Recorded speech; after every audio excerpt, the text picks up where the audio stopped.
โอ้ยปันเขาก็บ่แล้วซ้ำปลาตัวจักจะออกควันสบายดีหมู่เพื่อนชาวเฟซมันนี่ก็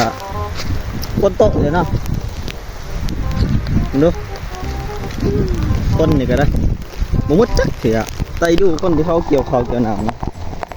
บางคนก็เกี่ยวมากอะทะเลมัดทะเลยังทะเลเก็บปลูกอะต้องห้ามใส่เปียกงัดนี่คือตัวนี้นี่เนาะเขามัดแล้วเขาตาก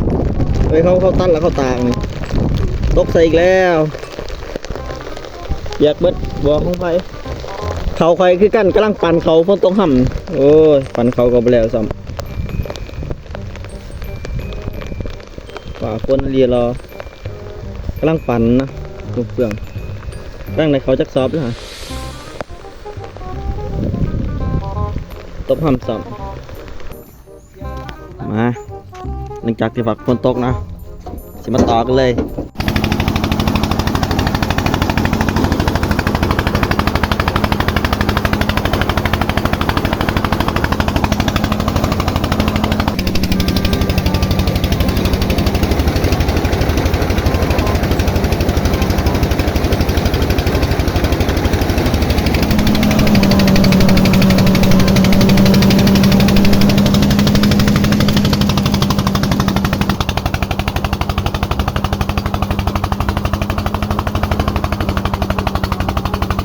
นี่อันนี้ก็แล้วเลยเนาะเขาที่เฮาปั่นนี่ก็บ่ได้ลายไปได้เนาะแต่ว่าใช้เวลาปั่นถึงขนาดเพราะว่าเขามันสุ่มเด้เพราะว่าตอนที่เฮาคนน่ะฝนตกอยู่ตลอดมันก็เลยเฮ็ดให้ต่อเครื่องสุ่มในเวลามาปั่นมันก็เลยปั่นช้าทั้งหมดนี่ก็ได้ประมาณ32กระสอบเนาะแต่ว่าเขาที่เฮาปั่นนี่ก็ยังบ่ทันแล้วคักเนาะเพราะว่าเขาที่เฮาเอามาปั่นนี่ก็ประมาณ40%ของนาทั้งหมดที่เฮาเฮ็ดว่าง่ายๆคือกำลังมัดเขาได้3ไหเนาะแต่ว่าฝนตกห้ำก่อนก็เลยต้องหยุดเดี๋ยวถ้าเบิ่งอีกเนาะว่าอีกที่เหลือเฮาสิได้จักสอบ